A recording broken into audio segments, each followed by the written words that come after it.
I'm Jake. Hello, Alex. And hope everybody's October is off to a good start. Last year, also for the second week in October, we reviewed Phantasm by Don Coscarelli, a cult classic fantasy horror film from the 1970s that had a very non-linear but very well-made, fantastical storyline, featured some fun characters and some pretty impressive special effects for the day. It's a very unique take on the horror genre.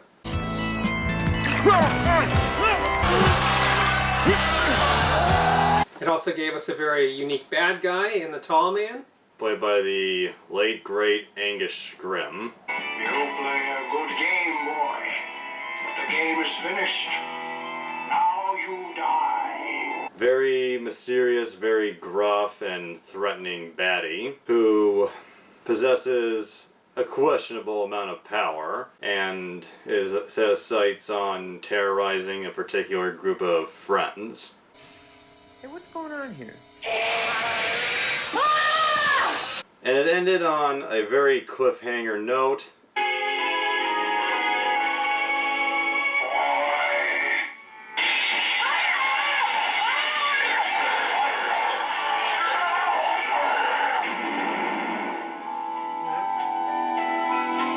Surprisingly, Don Coscarelli had no plans to make a sequel. Are you an idiot? You're calling me an idiot? I'm calling you an idiot. Calm down. 9 years later, and after only doing one movie that he wasn't particularly fond of, Don Coscarelli came back to the Phantasm franchise, saying he was a little influenced by Stephen King's Salem's Lot. And this time, instead of being an independent film, Phantasm II was financed and distributed by a major studio, Universal Pictures.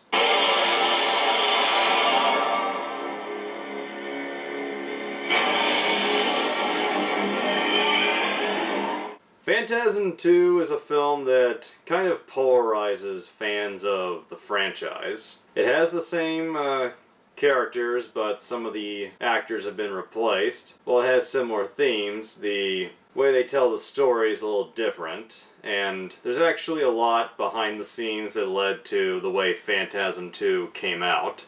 I still think the overall mood of the movie was good and fairly consistent with the first movie.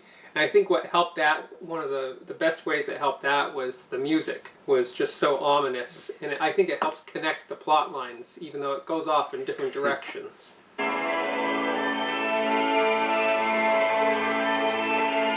They actually got the original composer, Fred Myrow, to come back, along with newcomer Christopher L. Stone.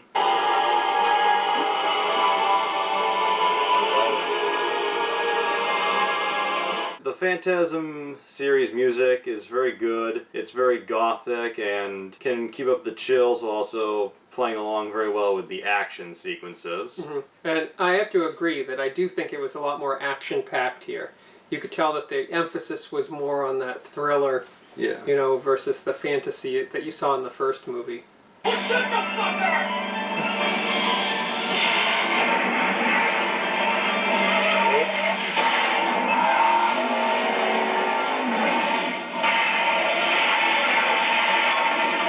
And the reason for that is an executive at Universal really wanted to bring a new horror franchise under their studio's name, and this particular executive was also Don Coscarelli's former attorney. So they knew each other. And I guess the idea sounded good.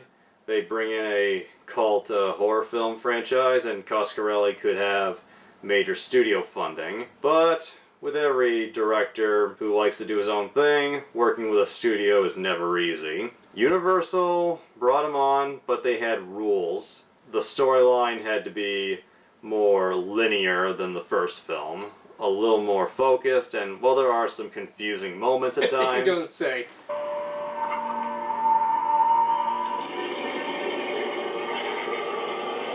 Why is this his first film? This film, for the most part, until the last few minutes, plays pretty straightforward. They also told him no dream sequences. It's only a dream. It's a dream. No, it's not. And they wanted narration to maybe assist the audience, because studios think people are stupid. Wasn't hard to pick up his trail. places he'd been always looked the same. And they also insisted that there be a female character in the film to serve as a love interest. And Out of thin air. Through them, I found you, Mike, and your friend Reggie. Who are you again? And also, the studio wanted to replace Michael Baldwin and Reggie Bannister with more well-established actors. But Coscarelli, who was good friends with the two of them, wanted them both on board. So after some fighting with Universal, they came to a compromise. He could keep one. Come on, let's go kick some ass. You're hired. Oh, shit. So they kept Reggie Bannister, but they recast the role of Mike. And fun fact, one of the actors who auditioned for Mike was a young, unknown Brad Pitt. Oh, you made an interesting casting. Did you guys know Brad Pitt tried out for Phantasm II? You didn't know? But I have to agree with his decision because, I mean, he was just a kid. Yeah. You know, he had limited acting skills, and not like the one they found to replace him had any better acting skills. I wouldn't say that this guy blew me out of the water, the replacement. But I do think Reggie emerged in a way he didn't in the first film. I saw a lot of evolution in that character. I know he had to be stronger because of the lack of Jodie there. But I think he definitely came into his own in this flick. You saw a lot more personality in him, and again, he drove a lot more of the plot sequences, a lot stronger of a character. So I think he made the right choice. If you only had to choose one, I think you did all right. He did a good job, and he was just a supporting character in the first film, but he kind of stole the franchise, became the breakout guy.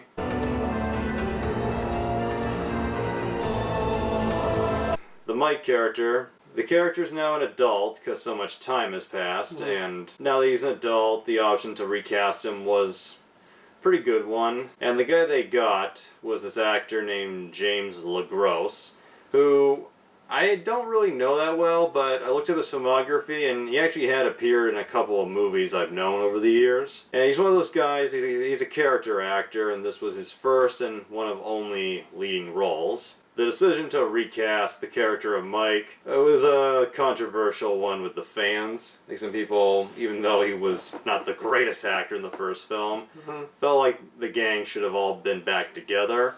I could see the point to that, especially seeing how the new guy performed a little flat. Look at this, goddammit! No? That's the third one I dug up. But Reggie Bannister and Don Coscarelli have said they got along with James LaGrosse pretty well during filming. Coscarelli cast him because of the chemistry he had with Reggie Bannister when they met. Yep. And that came through in the preparation scene, I think. They had good chemistry in the hardware gun store. I don't know how to describe that there, but the mom and pop operation. We'll get to that in a sec, but I think they had good chemistry there. I don't think he was the worst actor in the entire film, but he did the role well in the sense that it's not too complex. yeah. All he has to do is look tough and kill zombies and dwarves. Light the flamethrower about 20 times. Yeah. Michael Baldwin himself apparently is still bitter to this day about getting recast. Like, he's still very good friends with Coscarelli and Bannister, but apparently he once referred to Phantasm II as the movie that shall not be named. Oh. And he called it a terrible film at one point, but I think that's just his bitterness. He's a little bitter, yeah. It's settled. So either name a price or get the fuck over it. And there was an interesting idea at one point that Baldwin talked about at a panel. There was a script submitted for Phantasm V, not the one that got made. Mike, Reggie, Jodie maybe, would come across an alternate dimension with an alternate version of Mike, Jodie, and Reggie. Oh. And maybe that version of Mike would be James LaGrosse. Well, they keep the whole gang going, right? We're putting the band back together. Forget it. No way. The film opens with this young woman who we've never seen before. 8 years ago, my visions began. Terrifying fantasies of things to come. Liz Reynolds, played by Paula Irvin, and she pretty much talks like she's the main character. This army of creatures destroys town and plunders their graveyards to enslave the dead. Soon my grandfather will die, and my visions will become real. The way she talks, I almost think, did we miss a movie? Yeah, it's like she was in on the action the whole time. And then they get the flashback sequences going at the same time. It gives you that impression. You took Jody. Now he's after me. Yeah, and she apparently has like a psychic connection with Mike. Yeah, because Mike talks about knowing her. But Well, they communicate through dreams. yeah, And then don't we all? And then we see a flashback from the first film.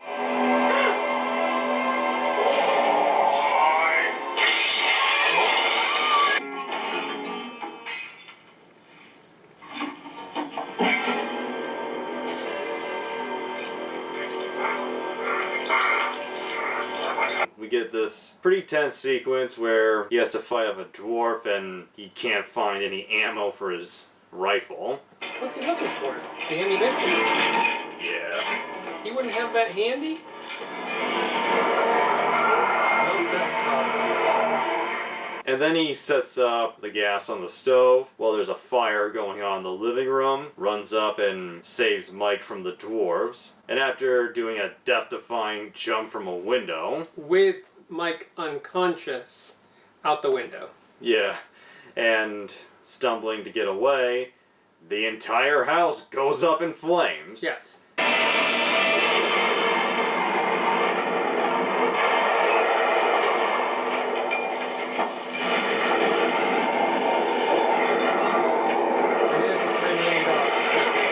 And the tall man's just like, nothing new. And all of the dwarves go up with it. Fun fact, the house that they blew up, they bought it from the state of California. And the deal was, because the house was set to be demolished, they could do whatever they wanted to it as long as they made sure every bit of it was gone. And they did. And there was a safety officer when they blew it up because the house was right next to an airport. Oh. And they asked them, what movie are you making? They said, Phantasm II. To which he was like, blow the hell out of it.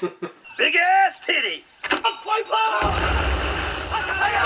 They set up 6 cameras, staged the scene carefully with all the actors, and just let it roll and got it all in one take.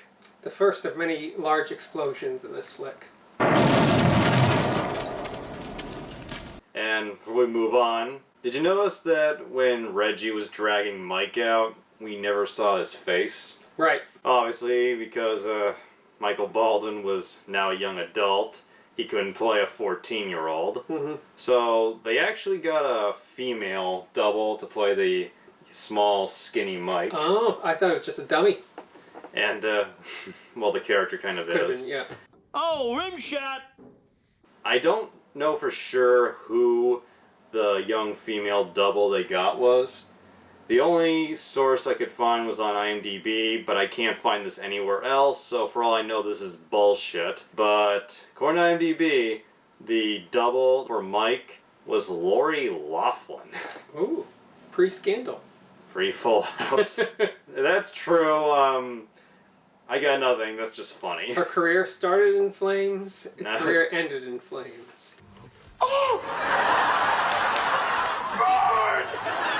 Then we cut to years later where we see Mike, who has apparently been in a mental institution for 7 years. And I guess the mental institution is a good gym because he is ripped. After bullshitting the main psychologist, well, we hear that ever so annoying narration play. Just tell him what he wants to hear. Besides, since I lost my family, I just really the only person I've got. So I gotta get out of here. The narration felt a little unnecessary It's at times. forced, yeah. Yeah. Be well, Michael. And remember, it's all in your imagination. That's rather simple. So he gets a clean bill of health and he's out in the streets. Next person. And we see pretty clearly he is not well. Because the first thing he does is... dig up a grave. Yeah. I was afraid I'd find you here. And after all these years, Reggie is still concerned, still is like the cool uncle to Mike, and quickly gets him out of there before he gets in trouble. But a little in denial as well, because he kind of was denying what happened the first movie. That story about me blowing up my own house because it was infested with midgets. It wasn't real. Like to think that maybe the tall man fucked with him somehow. Maybe. And we hear Reggie say that apparently he got married and had a kid or something. And just as they're arriving at his house, Mike gets a message or a vision from the tall man and yells that the house is gonna blow, which it then does. All of this taking place in about 90 seconds. Yeah.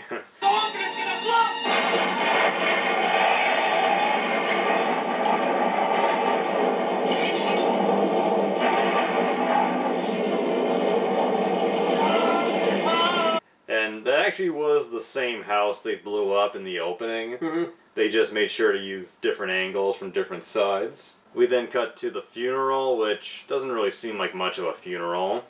And I will give him this. Reggie Bannister is probably one of the most badass looking bald guys you can find. Mm-hmm. He sits there with the shades. Some people are really into bald guys, as we see later in the film.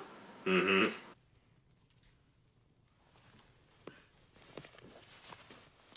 Although I am a little disappointed that he doesn't, beyond the opening scene, rock the ponytail. Mm-hmm. I don't know, maybe it was meant to show that he was older. Yeah, and he ditched the guitar. And the ice cream truck. Yeah, and that's probably a good thing. I have a date with a 6-year-old boy. Let's go, Mike. We got things to do. Well, he's convinced. It's all rather abrupt. Now convinced just because Mike had a premonition, although I think most people would think, did you do this? Mm-hmm. He and Mike set out, and what's their first stop before going against the tall man?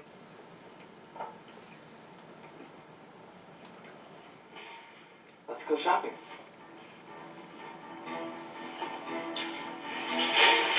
Oh, the days before silent alarms. A hardware store that also sells firearms, and in a very funny scene, just cause you're gonna love this. In the store? Yeah.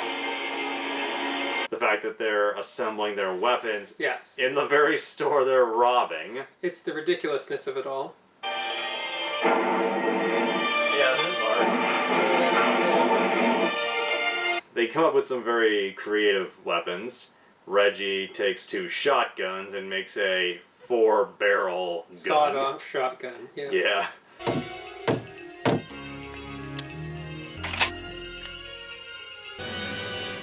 Groovy. And Mike makes a flamethrower out of canisters that probably would have drained up faster than they portray in the film.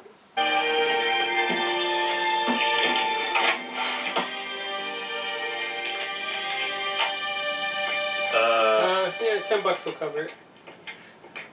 We see them on the road, and these sequences I thought were kind of fun, just seeing them driving along the highway, seeing Mike and Reggie together. You might want to watch for a flying ball.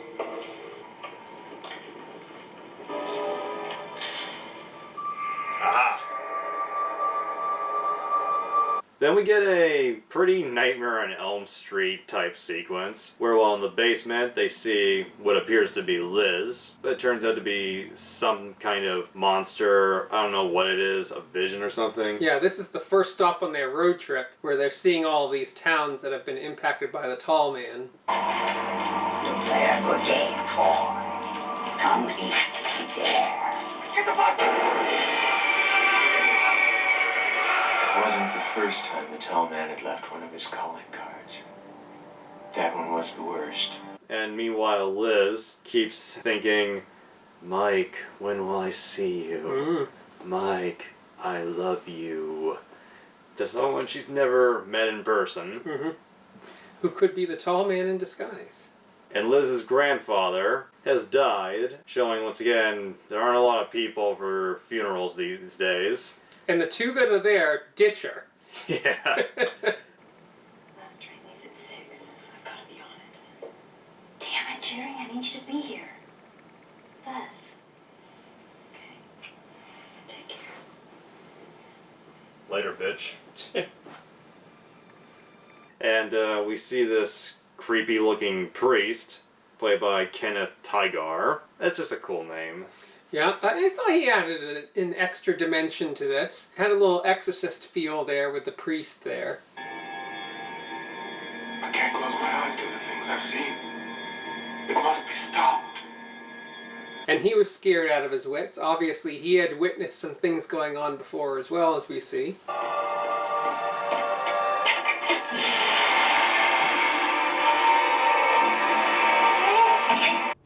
Fuck this. The character's not in this very long, but the Father Myers character, he had some genuine chill and suspense to his scenes.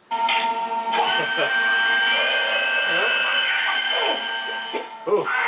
Well, you knew what was going to happen, but... Obviously. Yeah. But they used him well.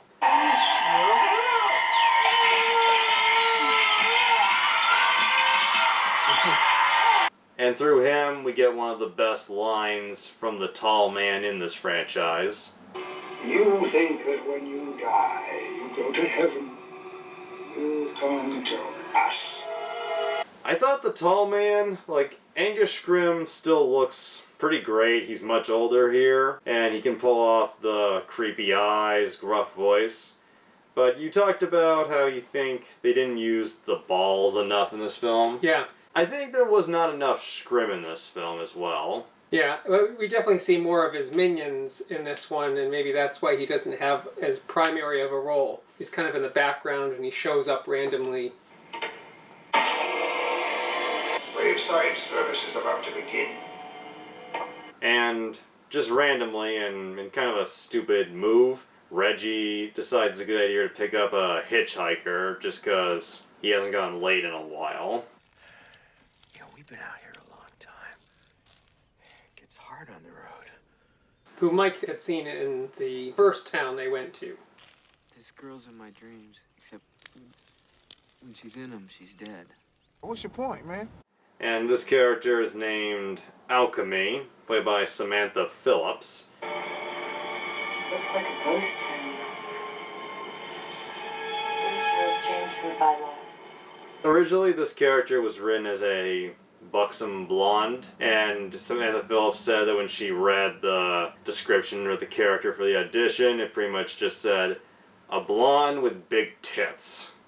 And she was like, why am I here? I mean, come on!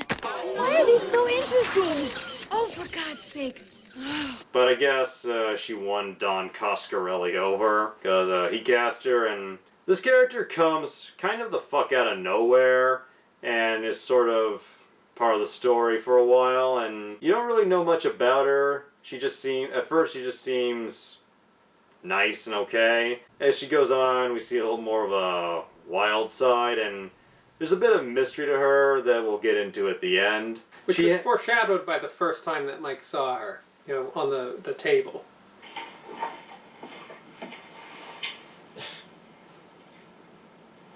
She's got a thing for 50-year-old bald guys. Let's hope for us all. And we get a pretty funny sex scene that I can't show much of because this guy needs his day job.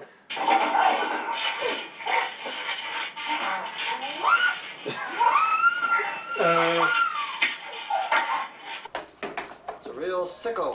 Really. For perverts only. This scene, I don't know what to make of this scene. It's the most comedic scene in the movie. It's a little disturbing on another level.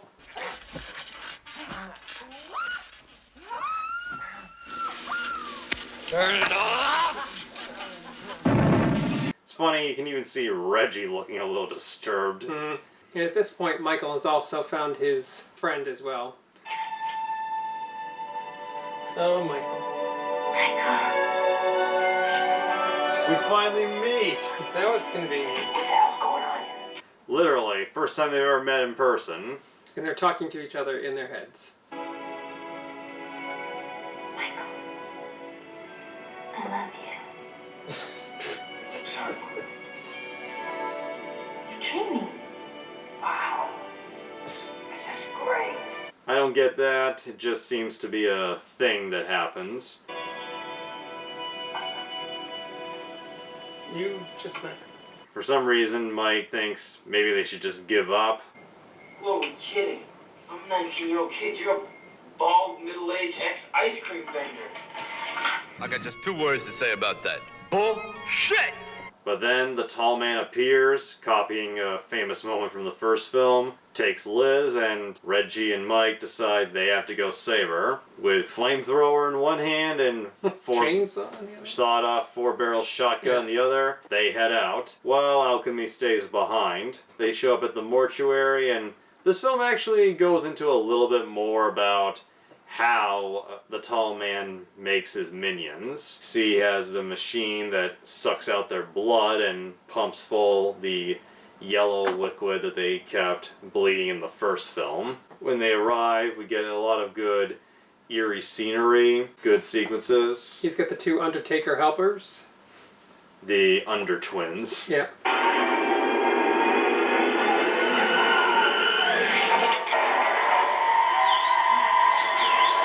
Liz shows that even though she's the hostage, she's not completely useless, and she outsmarts one of them.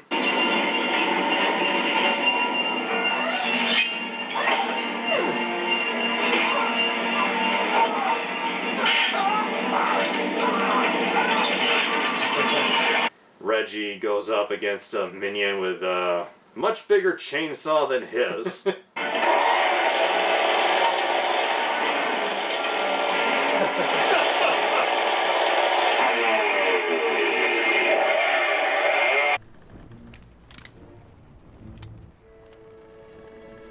Reggie Bannister, showing that he actually is kind of a badass, performed almost all of his own stunts Those in were good Phantasm stunts. II. There's a lot of stunts in that chainsaw scene. The only stunt he didn't perform was where he has to jump over the chainsaw. Yeah.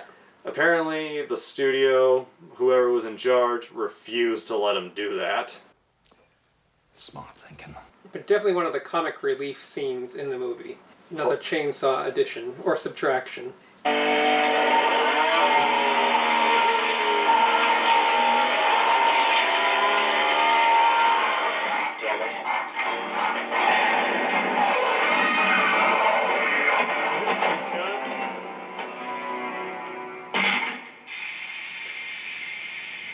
Yeah, that won't be useful anywhere else. No reason to have it anymore. And I believe, is that the last time that we see any minions?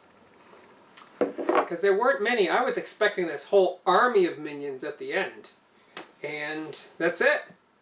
Well, it's not like they're Ron Howard. They can't get a whole town of midgets. Yeah. But you'd think that there'd be more of them to defend Angus at the end, but oh well. At the end, Mike, Liz, and Reggie in a shit-your-pants moment reunite. And we get to see the White Room again.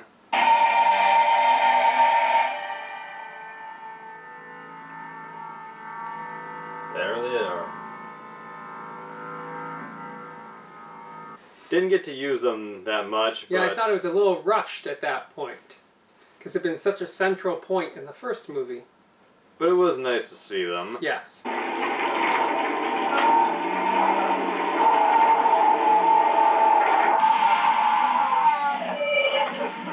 And then the tall man appears. We get one final battle. One final ball. Does it work on him? I guess we forgot to put in a safety feature.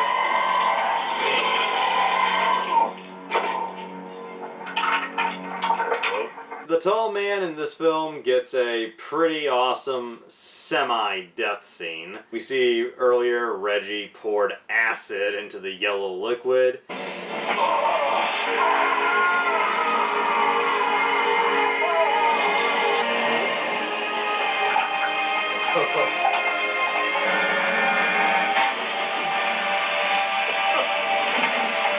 a pretty cool sequence. Yeah, I thought that was one of the better death by acids I've ever seen. And after doing a thorough job of scorching the monastery, Alchemy shows up and they seemingly... In the stolen hearse. Yeah, they seemingly escape.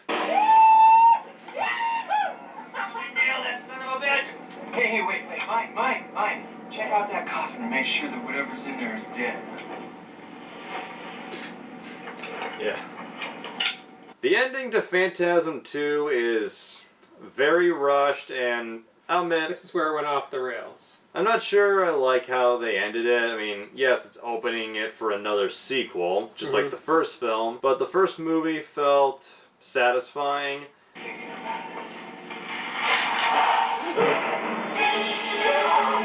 We see Alchemy is gasp, choke, another minion, or possibly the tall man himself. And they should have ended it right there.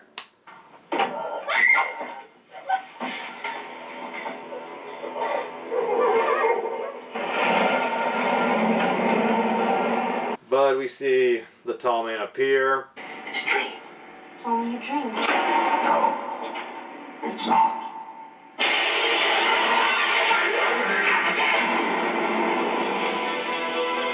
He's dead.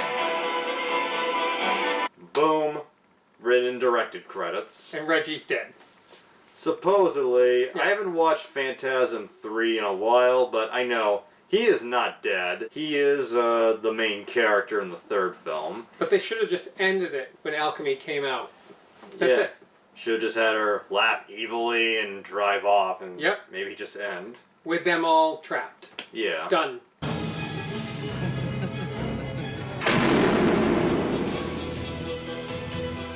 That would have been, that actually would have been a decent cliffhanger, just, for some reason it just shit the bed. Yeah. Like every Stephen King book ever. Oh, what a bummer, man. That was the worst fucking movie I've ever seen. Like I said before, Coscarelli didn't want to make a sequel despite the most sequel-baiting ending you could do. And I think it's clear, once he started making these sequels, he had no real clear idea on where he was going with this. He just kept coming up with more and more crazy ideas. Random ridiculousness. Use up all his fuel.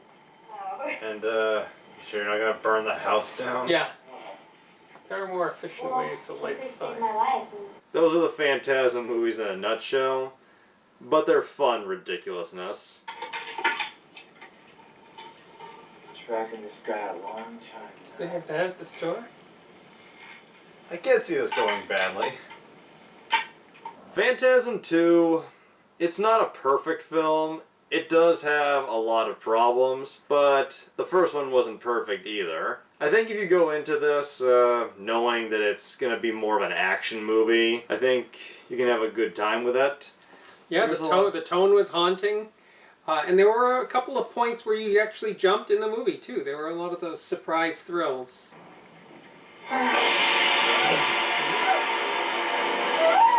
And, well, James LeGros, yes, is not the most emotive actor. He was a reasonably good replacement for Michael Baldwin.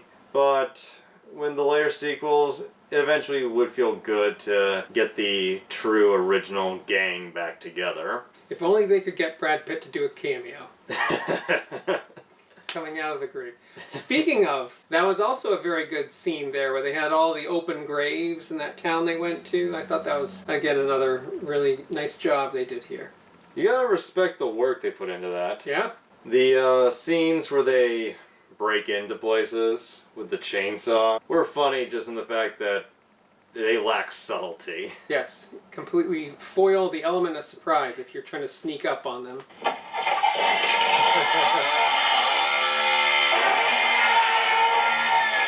The Liz character, Paula Irvin played her well. I think she did a good job. It's just, she came out of nowhere and she couldn't feel more tacked on if you tried. I agree, totally. It's almost like a fan fiction character that someone put in just because they want their own character in a story. Yeah. Telepathy, no roots in the plot. Run. Run. She's getting like... But she does act dumb in all the right moments. The ball is back. Phantasm II. Rated R. Phantasm II had the highest budget of any film in this franchise at $3 million, which was... Still not a lot, but it's more than he had to work with in the first time. 10 times more. And for Universal, it was the lowest budgeted movie they produced in the 80s. And its gross was about $7.3 million, which, yes, is not a ton, especially for Universal, but for Don Coscarelli, he's probably like, jackpot. The film had a good tone. They said the music was very consistent. The writing is a little off at times. Direction, I think Coscarelli works with his actors very well. The scene with the gold sphere ripping that guy up was just it was gruesome. Editing done by Peter Techner, cinematography by Dario Okada. I'd say they both did good jobs, good shots of everything. The editing, the pacing, like the first film, flowed pretty well. And just, on the 10-star scale, I think I'd give Phantasm II a 6.5. Yeah, I was going to go around a 6 or a 7, so I'm right in the same ballpark. Yeah, not perfect, but fun enough. Watchable. Yep. Very watchable. It's like a film you'd watch while binging late at night. Yep. Okay, what else is on here, man? What else is on, huh?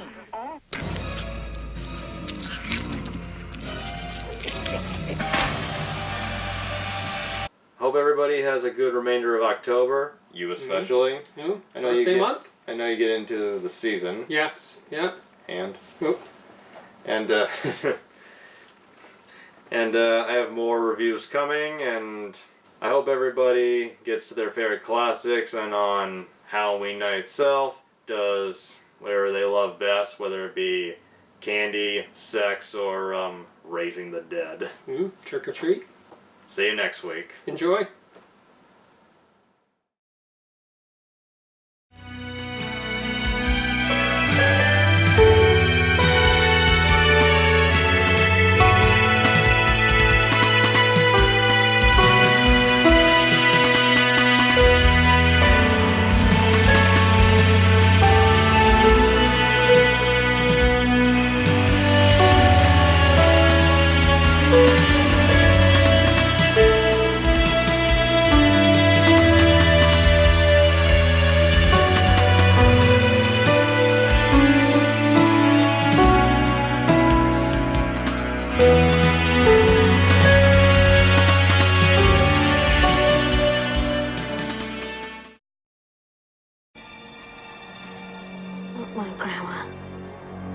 Step right up and dive in. See Grandma again. Room for everyone.